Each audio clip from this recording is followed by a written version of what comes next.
Hello students, welcome to three steps academy. आज हमारा fourth lecture है यूनिट्स एंड डायमेंशन लेक्चर का। Units and dimensions 11th class का second chapter है, आप सबको पता है। और हमारी ये सीरीज चल रही है जेई नीट सीबीएसई फिजिक्स के लिए। हम यहाँ पर जेई नीट और सीबीएसई के लिए फिजिक्स के जितने भी डाउट्स है, जितने भी टॉपिक्स है, वो हम सब कवर कर रहे हैं यहाँ पे। अब यहाँ पर हमारा जो टॉपिक चल रहा है वो यूनिट्स एंड डायमेंशन चल रहा है।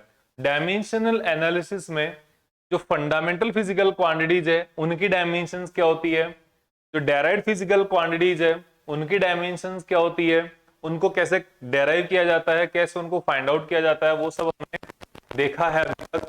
और जो डायमेंशनल एनालिसिस है उनके एप्लीकेशंस क्या क्या है, हम उनको कैसे यूज कर सकते हैं, तो ये सब एप्लीकेशन भी, ये सब भी हम यहाँ पर अभी देख चुके हैं। आज हम चेक करने वाले हैं यहाँ पर एक नए टॉपिक के बारे में, जो होगा यहां पर डायमेंशन लेस क्वांटिटीज। अब डायमेंशन लेस क्वांटिटी के साथ अब आज का जो लेक्चर है इसमें हम देखने वाले हैं dimension less quantities, limits of dimension and error in measurement. जो हम अभी ये जो पढ़ रहे हैं यूनिट्स है, डायमेंशन है, यहां पर एक मेजरमेंट भी आता है। हम जो भी प्रैक्टिकल एक्सपेरिमेंट करते हैं, कुछ हम एक्सचेंज करते हैं किसी क्वांटिटीज का, तो वहां पर हमें क्या करना पड़ता है, वहां पर हमें मेजरमेंट करना पड़ता है। ठीक है, तो उस मेजरमेंट में कितनी एरर आ सकती है, किस टाइप की एरर आ सकती है, वो सब हम आज के लेक्चर में डिस्कस करने वाले हैं। उन एरर्स को कैसे कैलकुलेट करने वाले हैं, ये सब हम आज के लेक्चर में डिस्कस करने वाले हैं। तो आज हमारा सबसे पहला हम देखते हैं डायमेंशन लेस क्वांटिटी। देखो, डायमेंशन लेस क्वांटिटी जिनकी डायमेंशन नहीं होगी, उन क्वांटिटीज के बारे में डिस्कस कर रहे हैं आज। ठीक है, देखो आपने ऐसा देखा होगा, अभी डायमेंशन के बारे में जब हम बात कर रहे थे तो आपको पता था लेंथ। लेंथ की बात आते ही आपके दिमाग में डायमेंशन आता है एल, ये इसका डायमेंशनल फॉर्मूला है। ठीक है, अब मैं लेंथ की बात कर लूं, चाहे हम यहां पर विड्थ की बात करें, चाहे हम यहां पर हाइट की बात करें, इन सब का डायमेंशनल फॉर्मूला क्या होता है, लेंथ ही होता है। अगर मैं यहां पर आपके सामने डिस्प्लेसमेंट की बात करूं तो उसका भी डायमेंशनल फॉर्मूला क्या होगा, लेंथ ही होगा। तो कोई ना कोई डायमेंशनल फॉर्मूला हो गया। अगर मैं आपके सामने यहां पर बात करता हूं स्पीड की, तो स्पीड के लिए डायमेंशनल फॉर्मूला क्या होता है, L1 e⁻⁻1, ये हो गया। अगर मैं आपसे बात करूं एक्सेलरेशन की, तो एक्सेलरेशन का डायमेंशनल फॉर्मूला होता है L1 e⁻²। ये सब आपको पता है। डायमेंशनल फॉर्मूला कैसे आया, आपको ये भी पता है कि डिस्टेंस अपॉन टाइम। तो ये यहां पर ऊपर डिस्टेंस है, नीचे टाइम है, इसलिए स्पीड का formula, dimensional formula L⁻⁻1 t⁻⁻1 आ गया। सिमिलरली हमारे पास कुछ ऐसे फॉर्मूला भी होंगे जहां पर ऊपर वाली जो क्वांटिटी है और नीचे वाली, न्यूमरेटर और डिनोमिनेटर दोनों क्वांटिटीज क्या होंगी, सेम होगी। तो वहां पर हमारे पास उस फिजिकल क्वांटिटी के लिए कोई भी डायमेंशन नहीं रहेगी। फॉर एग्जाम्पल, अगर हम बात करें यहां पर एंगल, तो एंगल के लिए क्या होता है, एंगल का फॉर्मूला क्या होता है, एंगल का फॉर्मूला मैंने आपको बताया था आर्क अपॉन रेडियस। उसको हटा देते हैं हम।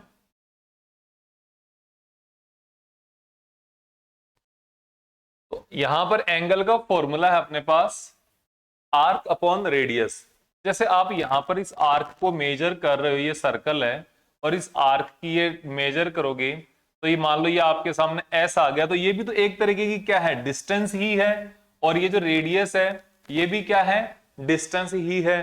तो आप यहां पर क्या आ जाएगा, आर्क अपॉन रेडियस। तो दोनों डिस्टेंस और डिस्टेंस, या आप इन अदर वे आप ऐसे भी कह सकते हो कि इसका डायमेंशनल फॉर्मूला भी एल होगा और इसका डायमेंशनल फॉर्मूला भी एल होगा, कि दोनों ही डिस्टेंस है। इसलिए आप यहां पर इन दोनों को कैंसिल आउट करके डायमेंशनल फॉर्मूला L⁻⁻0, m यहां पर है ही नहीं, मास का कोई क्वांटिटी, कोई टर्म ही नहीं है, इसलिए L0 और T2 जो T है, T भी यहां पर 0 आ जाएगा। तो ये इसकी डायमेंशनलेस क्वांटिटी है।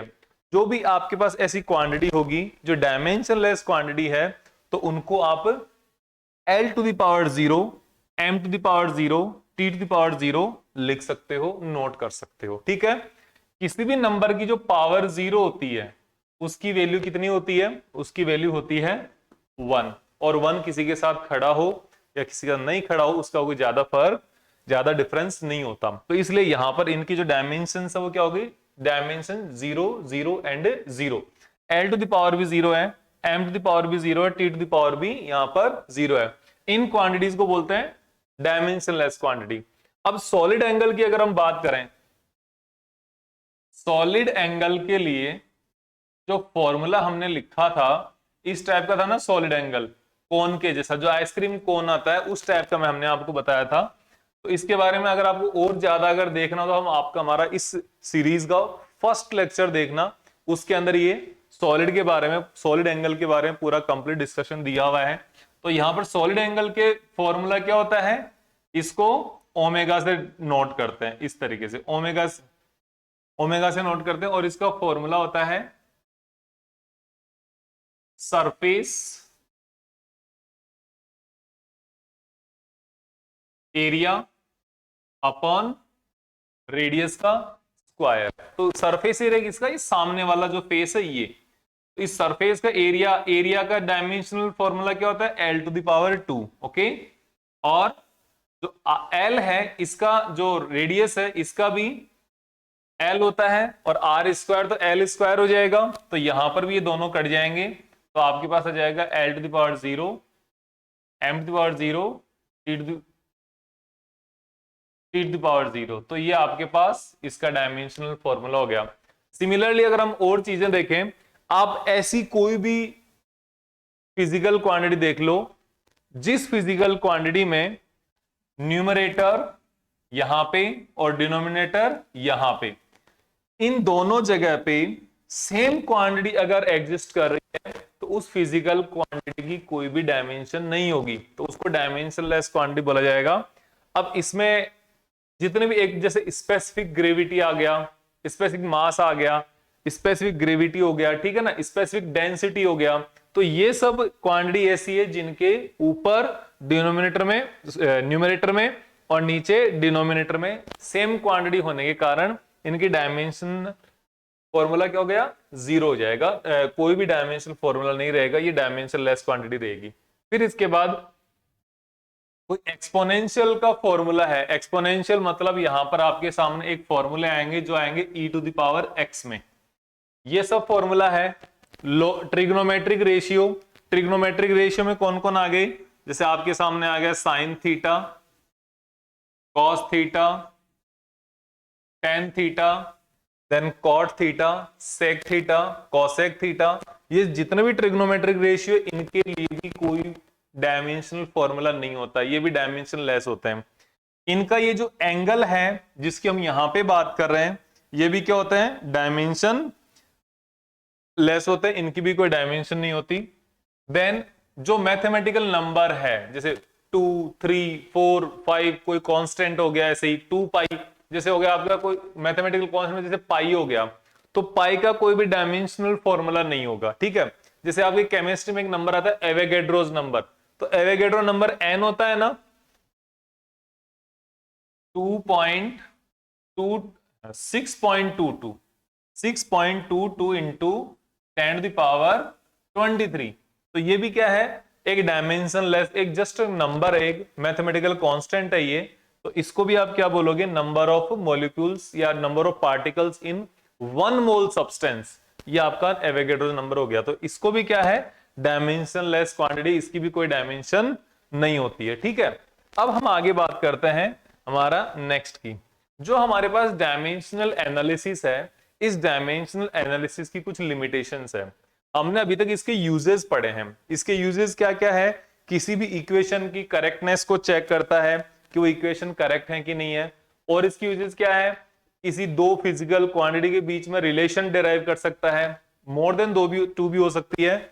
ओके, जैसे हमने एक एग्जांपल लिया था सिंपल पेंडुलम का, time period is equals to L upon G under root into 2 pi, इस टाइप का डायमेंशनल फॉर्मूला भी हमने डेराइव किया था।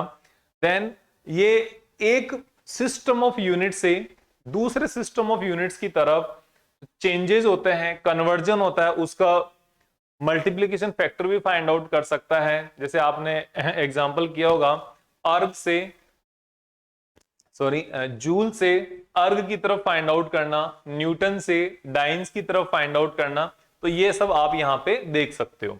अब इसके बाद है, इतना सब कुछ एबिलिटी है इसमें, इतने हमने इसका गुणगान कर दिया, तो अब इसमें कुछ लिमिटेशंस भी है। ऐसा नहीं कि जो सब कुछ बढ़िया अच्छा अच्छा अच्छा बोला जाएगा तो वो सब अच्छा होगा, ऐसा कुछ भी नहीं होता। हमारे लिए भी क्या है, लिमिटेशंस ऑफ डायमेंशनल एनालिसिस। जो हमारे पास डायमेंशनल एनालिसिस है उसकी कुछ ना कुछ लिमिटेशंस भी होगी। तो लिमिटेशंस क्या क्या होगी, देखो यहां पे सबसे पहले है नो इंफॉर्मेशन अबाउट कांस्टेंट्स।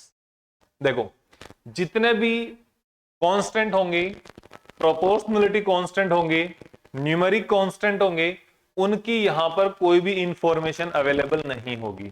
ठीक है, जस्ट लाइक आप अगर ये बता रहे हो F force is proportional to m1 m2, gravitational force की बात कर रहे हैं, F is proportional to 1/r, तो F is proportional to m1 m2 upon r square. ये यहां तक तो ठीक है, लेकिन इसके बाद जो G है ना, जब इनके बारे में यदि आपको पता है तो आप G की वैल्यू कैलकुलेट कर सकते हो, G का डायमेंशनल फॉर्मूला कैलकुलेट कर सकते हो, लेकिन इसकी वैल्यू नहीं बता पाएगा ये। आप फॉर्मूला रिलेशन डेराइव कर रहे हो, इसकी ये इस G कहां से आएगा, ये डायमेंशनल एनालिसिस से आपको पता नहीं चलेगा। जब हमने ये वाला फॉर्मूला डेराइव किया था T is equals to 2 pi under root L upon G, तो under root L upon G तो हमने डायमेंशनल फॉर्मूला से फाइंड आउट कर लिया था, लेकिन जो कांस्टेंट K जो था, K की वैल्यू 2 पाई ही आएगा, ये हमें पता नहीं चलेगा किसी भी मेथड से, डायमेंशनल मेथड से एटलीस्ट पता नहीं चलेगा। इसलिए हम यहां पर इन कांस्टेंट्स को छोड़ेंगे, कांस्टेंट के बारे में कोई इंफॉर्मेशन नहीं होती। Useful only in dependency of multiplication and division and power. जब कोई एक फिजिकल क्वांटिटी दूसरी फिजिकल क्वांटिटी के मल्टीप्लीकेशन पे या डिविजन्स पे या उनकी पावर्स पे अगर डिपेंड कर रही है, तो आप यहां पर इनकी बारे में रिलेशन फाइंड आउट कर सकते हो। फॉर एग्जांपल, जो आपके पास एक स्क्वायर है या क्यूब है, क्यूब का जो क्यूब है उसका आपने डेंसिटी फाइंड आउट कर रहे हो, डेंसिटी नहीं इसका वॉल्यूम, तो क्यूब का वॉल्यूम क्या होगा, एल क्यूब, उसका साइड का क्यूब कर दो तो ये इससे हो जाएगा। ठीक है, वॉल्यूम है, लेंथ है, दोनों में रिलेशन आप फाइंड आउट कर लोगे। एरिया है किसी रेक्टेंगल का एरिया, तो एरिया क्या हो जाएगा, लेंथ इंटू ब्रेड्थ, ये आप इससे फाइंड आउट कर सकते हो। ठीक है, अगर आप ऐसे भी find out speed, speed is equals to distance upon time, ये इस टाइप के रिलेशन भी इससे फाइंड आउट कर सकते हो। लेकिन यहां पर एडिशन या सब्ट्रैक्शन से रिलेटेड कोई भी फॉर्मूला फाइंड आउट नहीं कर सकते। अगर एक क्वांटिटी अदर क्वांटिटीज के एडिशन पे या उन अदर क्वांटिटीज के सब्ट्रैक्शन पे डिपेंड कर रही है, तो आप यहां पे फाइंड आउट नहीं कर सकते। फॉर एग्जांपल, अगर मैं यहां पर पेरीमीटर की बात करूं,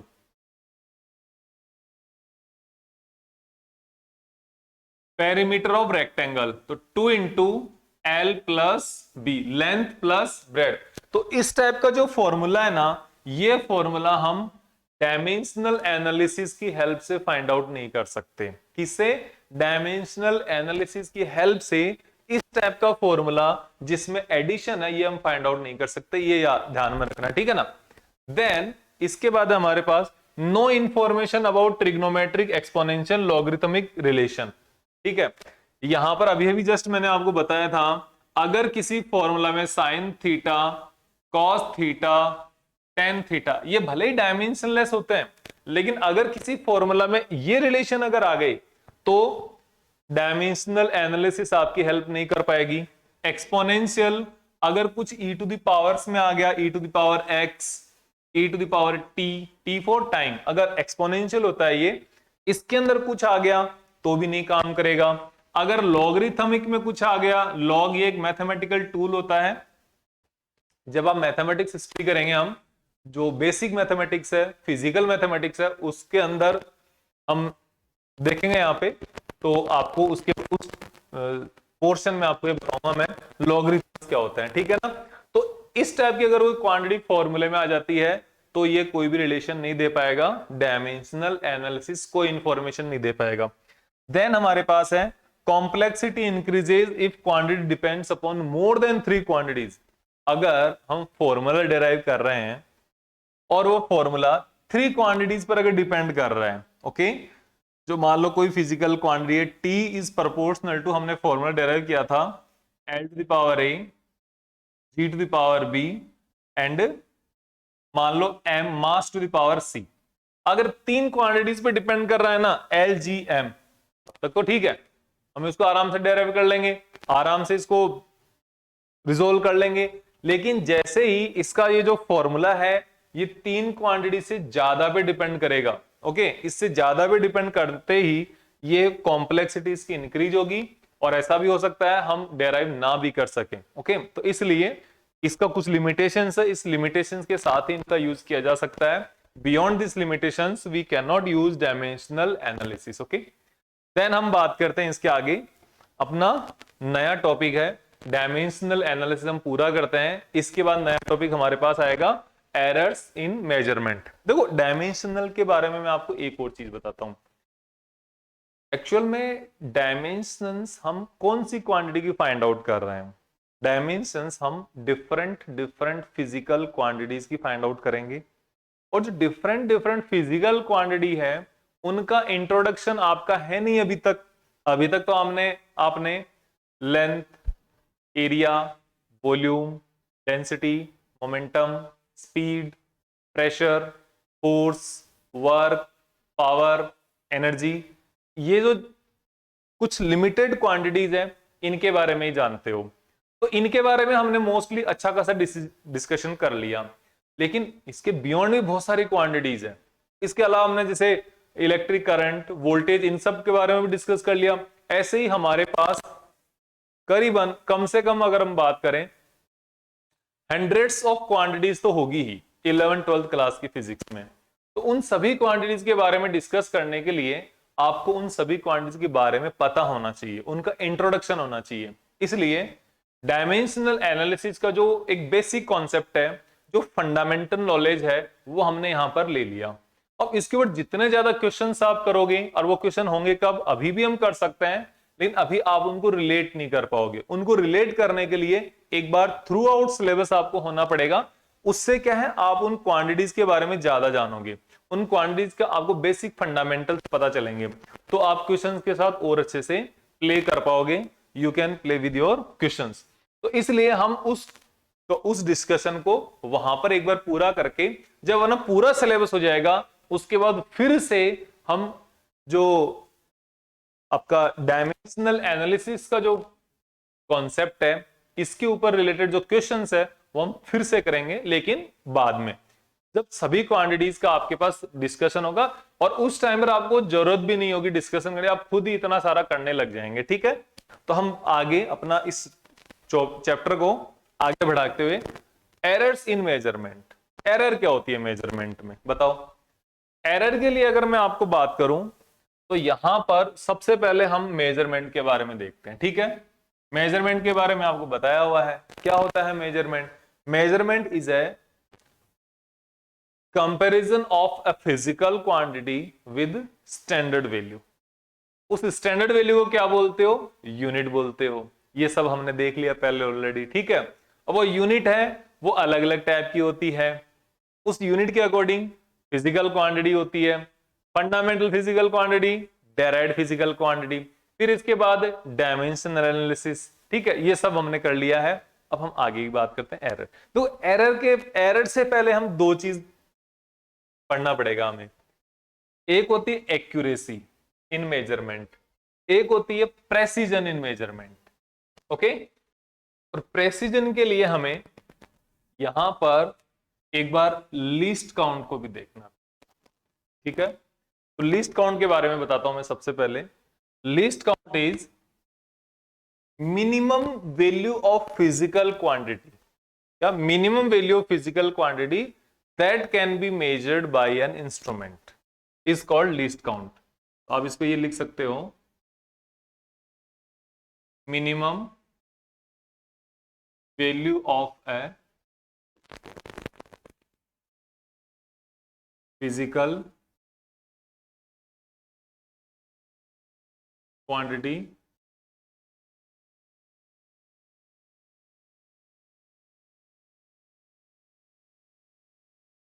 that can be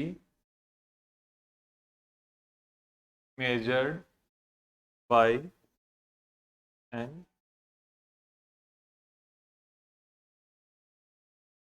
इंस्ट्रूमेंट। जो आपके पास कोई भी इंस्ट्रूमेंट है, उस इंस्ट्रूमेंट से जितना छोटी से छोटी वैल्यू आप मेजर कर सकते हो, वो मेजर या वो मेजरमेंट और वो वैल्यू क्या हो जाएगी, लिस्ट काउंट हो जाएगी। फॉर एग्जांपल, आपके पास जो स्केल होती है, जो मेजरिंग स्केल है ना, एक छोटा सा इंस्ट्रूमेंट है, बहुत कॉमन इंस्ट्रूमेंट है, उसमें आप देख पाते हो कि वहां पर जो मेजरमेंट है उसके लिए सबसे पहले यहां पर 0 रखा होगा, फिर यहां पर 1 2 3 4 5, इधर भी 0, देन कहीं पे 1, कहीं पे 2, ऐसे। ओके, जैसे इस टाइप की जो साइड है, इस साइड की जो लाइन है, ये नंबर से ये सेंटीमीटर को मेजर करते हैं। ये किसको मेजर करते हैं, सेंटीमीटर को। इस साइड वाली ये क्या है, ये इंच है, ठीक है, ये सेंटीमीटर है, ये इंच है। अब सेंटीमीटर वाली में देखो, इस 1 सेंटीमीटर 0 से 1 वाली लाइन को 10 पार्ट्स में डिवाइड किया हुआ है। 0 से 1 तक की लाइन क्या है, 0 to 1 वाली जो लाइन है वो क्या है, 1 सेंटीमीटर की है। इसको फिर से आपने 10 पार्ट्स में डिवाइड कर दिया, तो ये कितनी होगी, 0.1 सेंटीमीटर। मैं बात कर रहा हूं जिसमें ये 10 पार्ट्स में डिवाइडेड है। कुछ ऐसे भी होंगी जहां पर ये 20 पार्ट्स में डिवाइडेड है। ओके, हम बात करें जो 10 पार्ट्स में डिवाइडेड है। तो यहां पर इस स्केल से आप मिनिमम कितनी वैल्यू मेजर कर सकते हो, आप मिनिमम 0.1 सेंटीमीटर या आप कह सकते हो 1 मिलीमीटर 1 mm डिस्टेंस या लेंथ आप इससे मेजर कर सकते हो। तो इस स्केल का, जो आपके पास जनरली जो स्केल होती है, इसका लीस्ट काउंट कितना हो गया, इसका लीस्ट काउंट हो गया 1 मिलीमीटर या 0.1 सेंटीमीटर। ये इसका लीस्ट काउंट है। सिमिलरली हर एक फिजिकल इंस्ट्रूमेंट का, जिससे हम फिजिकल क्वांटिटीज को मेजर करते हैं, उसका एक मिनिमम वैल्यू होती है जिसको हम डिफरेंस से मेजर कर सकते हैं। डिफरेंस से मेजर करने का मतलब, जैसे आप यहां पर कोई ये वाली लाइन है, तो इसको आप ये कह सकते हो 4.5 मेजर कर सकते हो, इसके बाद 4.6 मेजर कर सकते हो, 4.7, ऐसे। तो यहां पर हर एक में 1 मिलीमीटर का डिफरेंस है ना, तो ये आप मेजर कर सकते हो। इसको बोला जाता है least count, minimum value of physical quantity that can be measured by an instrument is called minimum least count. Okay, अब हम बात करते हैं आगे प्रेसिजन एंड एक्यूरेसी की। एक्यूरेसी का मतलब होता है closeness of measured value to the true value. True value का मतलब हो गया, जैसे हम बात कर रहे हैं, आपके पास 1 लीटर मिल्क की बात करें, 1 लीटर मिल्क में कितना हो गया, 1000 ml हो गया, ठीक है, 1000 ml मिल्क की हम बात कर रहे हैं।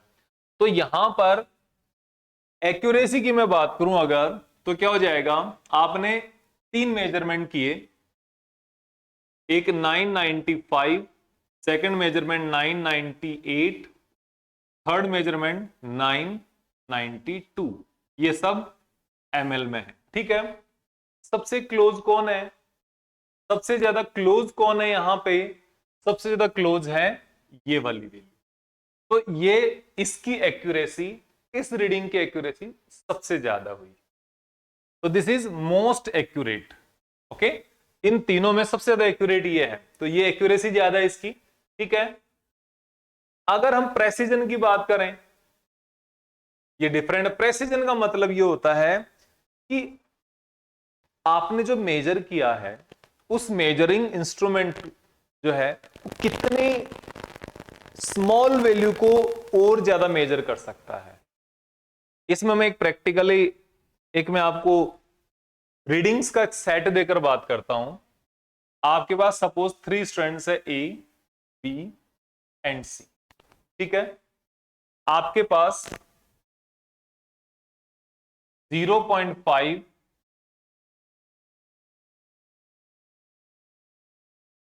टू मीटर डिस्टेंस है, इसको मेजर करना है। 0.52 मीटर डिस्टेंस को मेजर करना है। और आपके पास 3 अलग अलग मैं सेट लेता हूं। पहला सेट है मेरे पास ए ने इसको मेजर किया 0.50, 0.51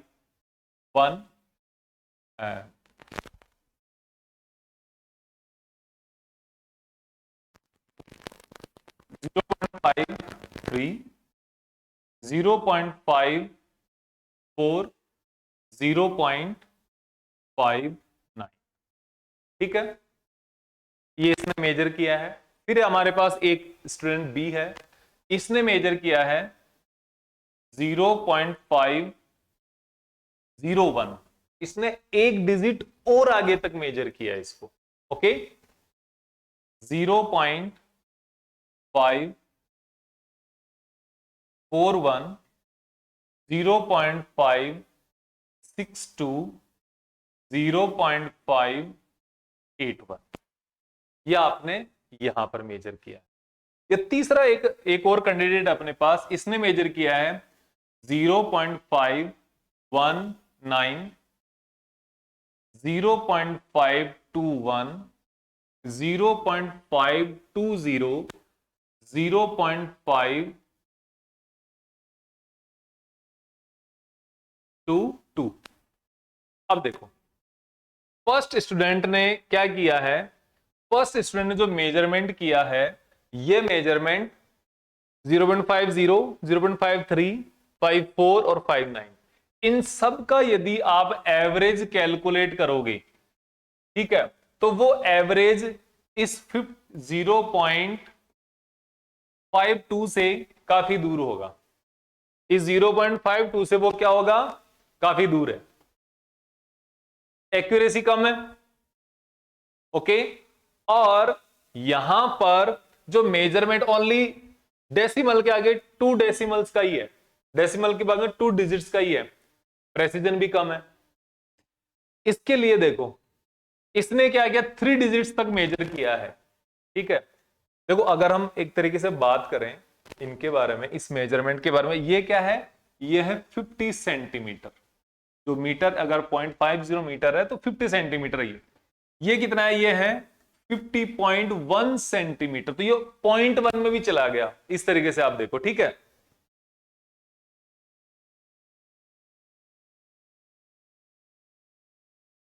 तो अब इसके बाद है, इस वाले ने 3 डिजिट्स तक मेजर किया है डेसिमल के बाद, तो इसकी जो प्रेसिजन है वो तो इंक्रीज हो गई, प्रेसिजन इसकी इंक्रीज हो गई क्योंकि इसने और ज्यादा लिमिट एक्सटेंड करके मेजरमेंट किया है। यहां पर इसका लिस्ट काउंट और ज्यादा है, लेकिन इसका भी अगर आप एवरेज देखोगे इन सब क्वांटिटीज का भी, वो भी 0.52 से काफी दूर है। Accuracy less, precision high but less accuracy. इसमें एक्यूरेसी भी लेस है, प्रेसिजन भी लेस है। लेकिन यहां पर देखो इसके अंदर अगर हम इनका एवरेज कैलकुलेट करेंगे तो नियरली 0.52 के बहुत नजदीक आएगा, और 0 पॉइंट के आगे 3 डिजिट तक मेजर भी किया इसने। तो यहां पर इस वाले में प्रेसिजन भी ज्यादा है और एक्यूरेसी भी ज्यादा है। ओके, तो ये एक मैंने आपको एक प्रैक्टिकल एग्जांपल लेकर आपको मैंने बताया है कि एक्यूरेसी और प्रेसिजन क्या होते हैं। तो एक्यूरेसी और प्रेसिजन जो है, accuracy means closeness of measured value towards real value. जो रियल वैल्यू है किसी मेजरमेंट की, आपने मेजर किया तो उसके कितना ज्यादा नजदीक तक पहुंच पाए। और प्रेसिजन का मतलब हो गया आपने कितना अधिक रिजोल्यूशन पास किया है, वहां पे कितना अधिक रिजोल्यूशन लिया है, कितना ज्यादा आपका जो इंस्ट्रूमेंट है उसका लीस्ट काउंट है, कितने ज्यादा बारीकी से आप मेजर कर सकते हो। ठीक है, ये अच्छा है, कितने ज्यादा बारीकी से आप मेजर कर सकते हो, वो प्रेसिजन को दर्शाता है। ठीक है, तो ये आप चीज इसमें ध्यान रखना। अब है इसके बाद टाइप्स ऑफ एरर। जो एरर है हमारे पास वो कई टाइप की होती है, कई कारणों से आती है। ठीक है, कई वजह से आती है, जिनमें से कुछ वजह हम यहां पे नोट कर रहे हैं। देखो एरर्स की हम यहां पे दो टाइप की स्टडी करेंगे। पहली ये जो स्टडी है ये क्वालिटेटिव स्टडी है। इसके अंदर जो एरर्स का कारण होता है, एरर्स की रीजन होती है, वजह होती है, उसके कारण एरर कितने टाइप की होती है। फिर एक टाइप आएगा एरर्स का क्वांटिटेटिव स्टडी, तो उस क्वांटिटी उसके नंबर न्यूमेरिकल वैल्यूज के अकॉर्डिंग एरर कितने टाइप की होती है। ठीक है, पहले हम क्वालिटेटिव स्टडी देखते हैं। एरर्स मेनली तीन टाइप से आती है। पहली एरर होती है सिस्टमैटिक एरर। सिस्टमैटिक एरर नाम से भी पता चल रहा है ये एक सिस्टम का फॉल्ट है यहां पे। ओके, सिस्टम के अंदर फॉल्ट है। इस टाइप की एरर का कॉज हमें पता होता है। ओके, आप इसके लिए लिख सकते हो कॉज या कॉजेज आर नॉन। इनका जो कॉज है वो आपको पता है, कारण पता है आपको। ठीक है, अब जब कारण पता है, रीजन पता है आपको इन एरर्स का, तो रीजन को रिमूव किया जा सकता है। रीजन को रिमूव या रिड्यूस किया जा सकता है। रीजन को अगर आप हटा दोगे तो एरर को कम भी किया जा सकता है। तो इस टाइप की एरर का को रिड्यूस किया जा सकता है। ठीक है, सेकंड चीज। फिर अपने पास सिस्टमेटिक एरर, मतलब जो आपने सिस्टम बना रखा है, जो एक्सपेरिमेंट करने के लिए पर्सन हो गया, एक्सपेरिमेंट हो गया, टेक्निक्स हो गई, रीडिंग्स हो गई, इन पूरे सिस्टम में से कहीं ना कहीं फॉल्ट है। ठीक है, ये systematic error. If the causes of the errors are known, these are called systematic errors. Okay, random, यहां पे कॉजेज आर अननोन। जो कॉज है वो अननोन है। यहां पे कॉज अननोन है तो इनको आप रिड्यूस नहीं कर सकते, इनको तो बार बार रीडिंग लेकर ही आप रिमूव कर सकते हो, रिड्यूस कर सकते हो।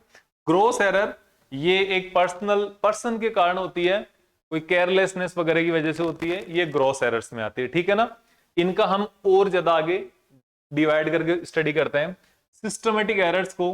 इसके बाद अगेन 4 to 5 पार्ट्स। देखो इसमें जो ये इनके पार्ट्स है ना एरर के, क्वालिटेटिव है, इनका कोई फिक्स नहीं है कि भाई 4 पार्ट होते हैं, 5 पार्ट होते हैं, 6 पार्ट होते हैं। अलग अलग बुक में इनको एक कहीं एक पार्ट, एक हिस्सा ज्यादा बता दिया जाता है, कहीं एक हिस्से को अलग से बता दिया जाता है, तो एक हिस्सा और हो जाता है। ठीक है, तो 4 to 5 पार्ट्स में इसको डिवाइड करते हैं मोस्टली। रैंडम एरर, इसको कोई डिवीजन नहीं होता क्योंकि कॉज ही नहीं पता, तो डिवीजन कहां से करोगे, आगे क्लासिफाई कहां से करोगे। ग्रॉस एरर ये भी पर्सनल एरर होती है, आदमी के कारण होती है, तो इसको भी नहीं। सिस्टमेटिक एरर है।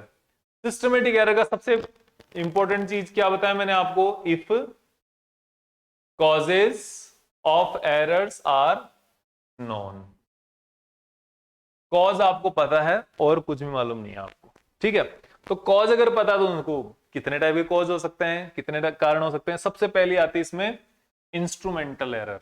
इंस्ट्रूमेंटल एरर क्या होती है, ये होती है, देखो शॉर्ट में बहुत शॉर्ट नोट लिख रखा है मैंने, due to inbuilt defect of instrument. ये इसमें थोड़ा मिस्टेक है स्पेलिंग में, आप चेक कर लेना, इंस्ट्रूमेंट होना चाहिए, इंस्ट्रूमेंट नहीं।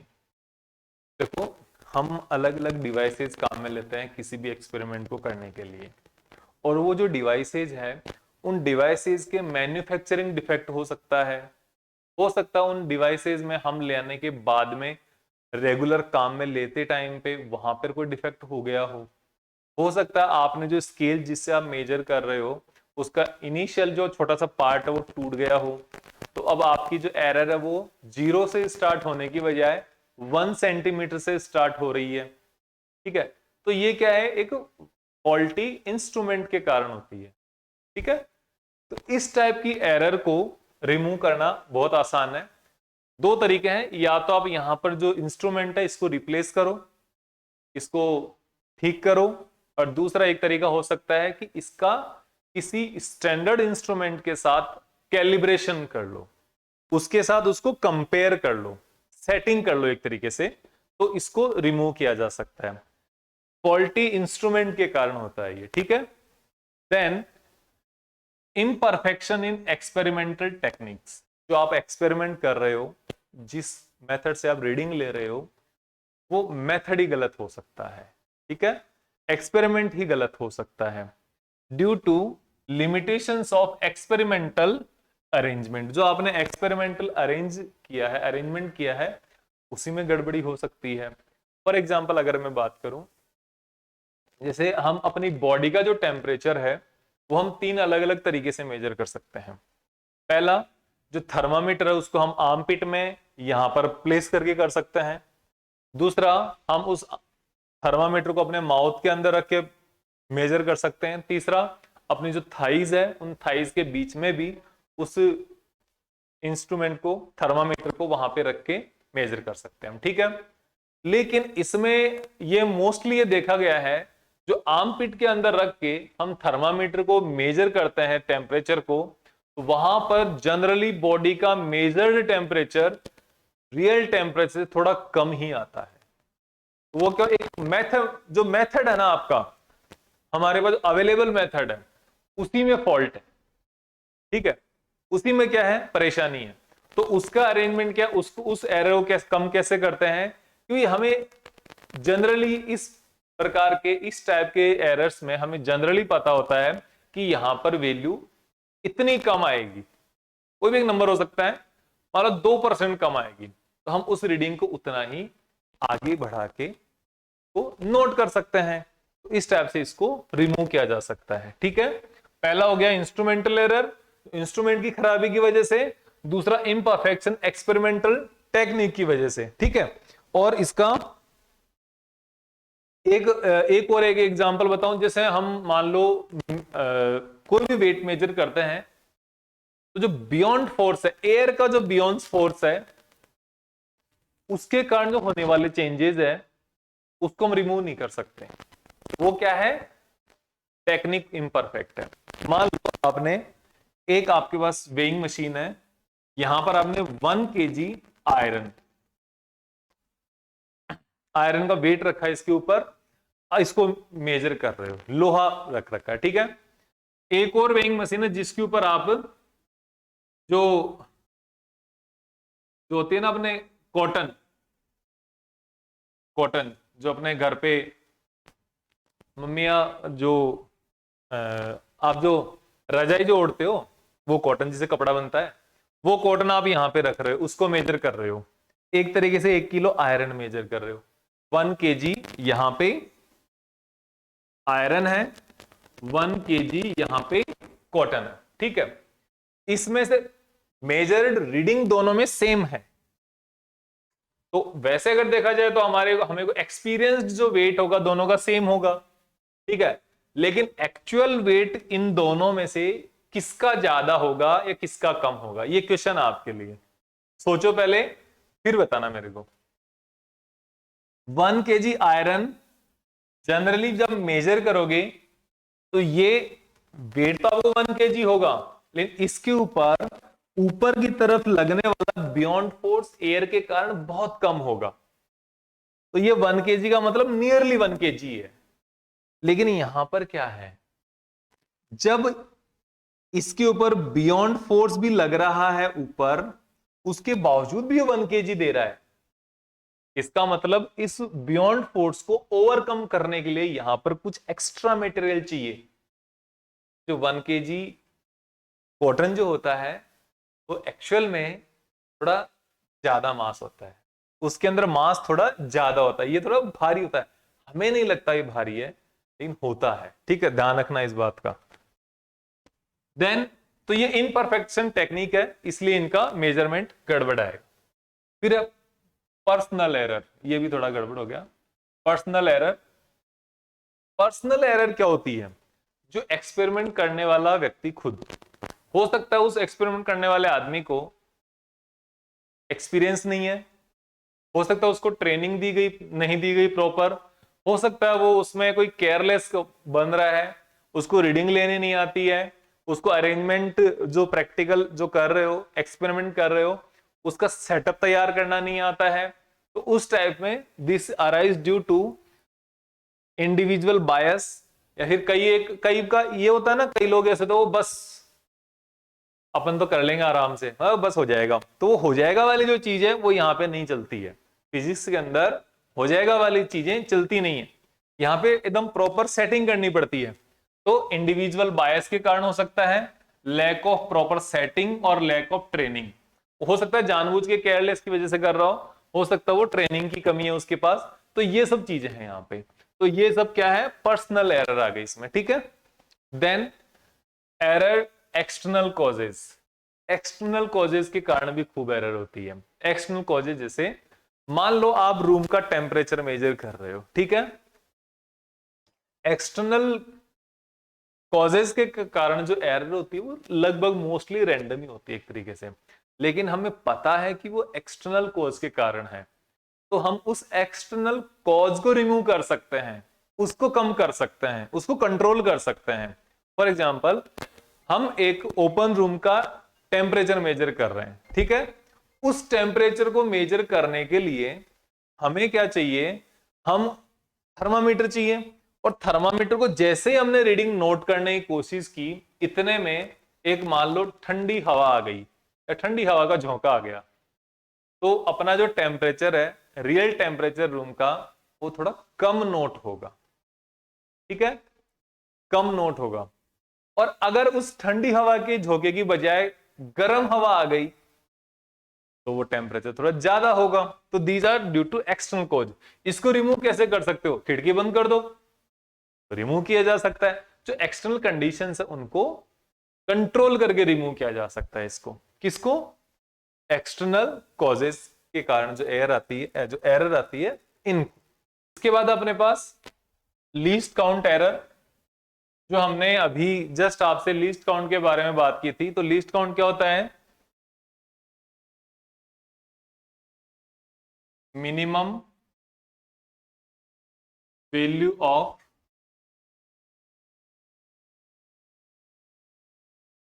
क्वांटिटी दैट कैन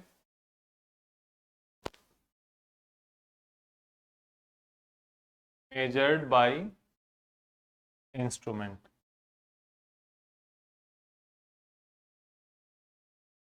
किसी भी इंस्ट्रूमेंट से मिनिमम जो वैल्यू मेजर की जाएगी उस क्वांटिटी को आप क्या बोलोगे?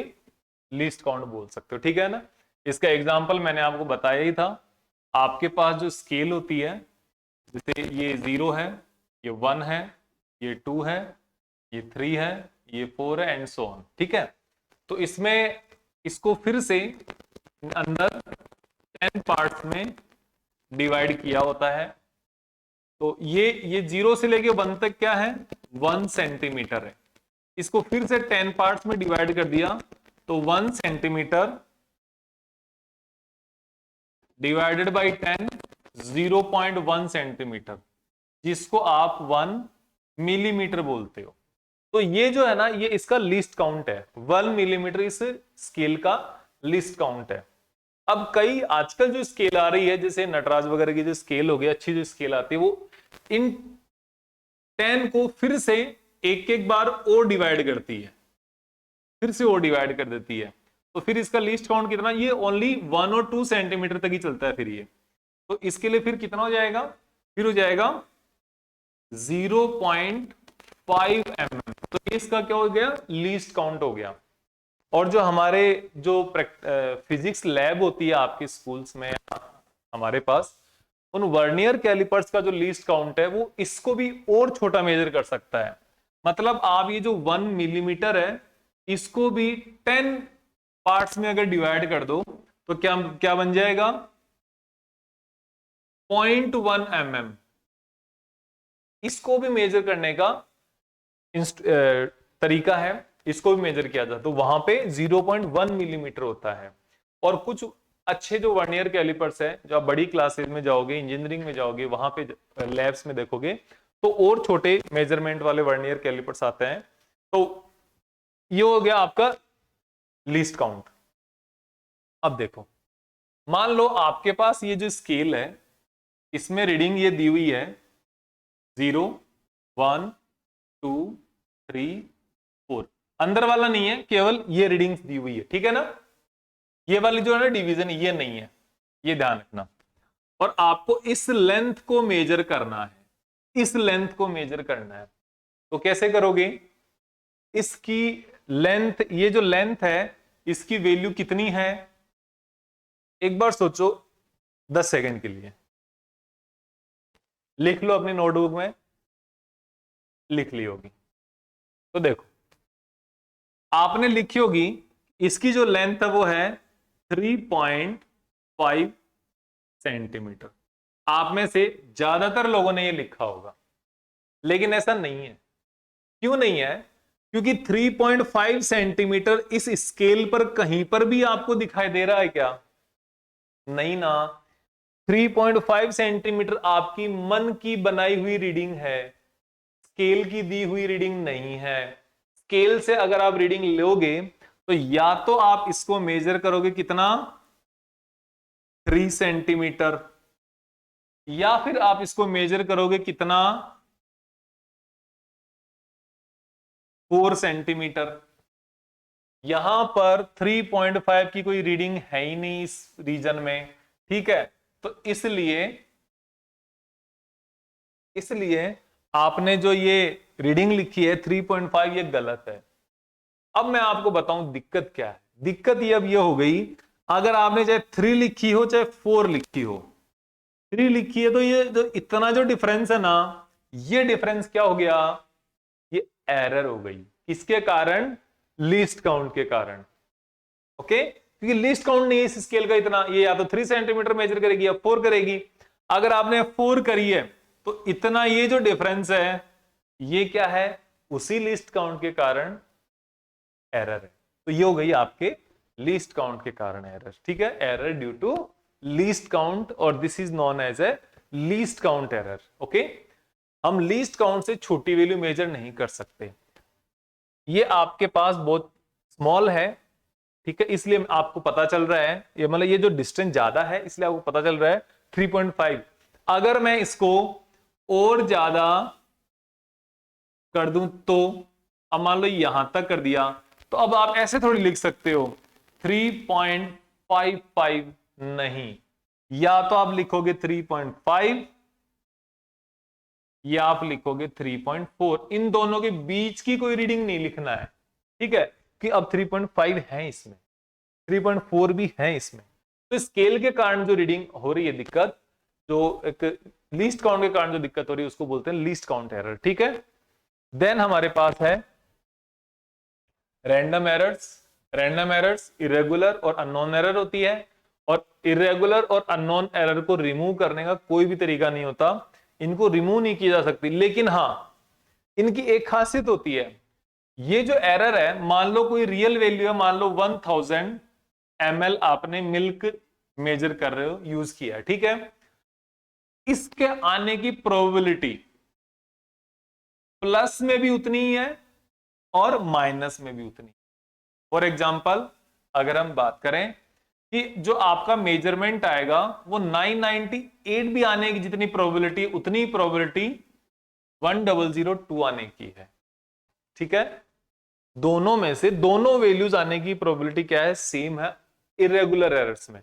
तो क्या कर सकते हैं हम, इनका मल्टीपल टाइम्स रीडिंग ले लो।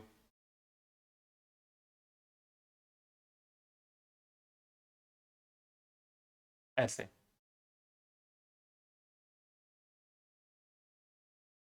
मल्टीपल टाइम रीडिंग ले लो। वन तो क्या है, 5 6 7 10 टाइम्स रीडिंग ले लो। एक्चुअल जनरली नहीं लेते, लेकिन फिर भी बता रहा हूं, 10 टाइम्स रीडिंग ले लो, फिर उनको एवरेज कर दो, तो इसको कुछ हद तक रिड्यूस किया जा सकता है, ठीक है, कि इनकी जो एवरेज है ना वो लगभग 1000 ml के आसपास, काफी नजदीक आ जाएगी। ये इसकी खासियत होती है। फिर है gross error. Gross error due to carelessness of a person, इसका कोई उपाय नहीं है, ठीक है, अपन तो ऐसे ही करेगा, ठीक है, तो इसका कोई उपाय नहीं है। इस प्रकार की जो एरर है वो ज्यादातर वहां आती है जहां पर केयरलेस आदमी होता है, ठीक है, जो आदमी करने वाला है वो खुद ही केयरलेस हो गया, तो फिर वो इंस्ट्रूमेंट को क्या बताएगा, स्टूडेंट्स को क्या समझाएगा, दूसरे को क्या करेगा, ठीक है, इंस्ट्रूमेंट अगर सही भी होगा तो भी वो गलत रीडिंग देगा, एक्सटर्नल एनवायरनमेंट सही होगा तो भी गलत रीडिंग देगा, इरेगुलर जो रैंडम एरर्स आ रही है, इनके मल्टीपल एक्सपेरिमेंट नहीं करने उसको, तो ऑटोमेटिक रीडिंग गलत आनी है। तो ये क्या है, ये ग्रॉस एरर है, इसका कोई रिमूवल नहीं है, कोई इसका इलाज नहीं है, ये आएगी तो आएगी, इसका इलाज एक ही है, आदमी को बदलो, गलत आदमी के साथ हो भैया, ठीक है। तो इतना अपने पास आज का इसकी क्वालिटेटिव स्टडी हो गई एरर्स के बारे में। अब इनकी क्वांटिटेटिव स्टडी जो है वो हम नेक्स्ट लेक्चर में करेंगे। आज के लिए इतना ही। होप आपको लेक्चर अच्छा लगा होगा और आप चैनल को ज्यादा से ज्यादा लोगों के साथ शेयर करें, सब्सक्राइब करें और हमें भी बताएं हमारे लेक्चर आपको कितने पसंद आ रहे हैं, और अगर नहीं भी आ रहे हैं तो भी कमेंट करके बताएं हमें क्या इंप्रूवमेंट करना है, क्या सुधार करना है, कौन सी ऐसी चीज जो मिस हो रही है और आप तक पहुंचनी जरूरी है, ठीक है। Thank you very much.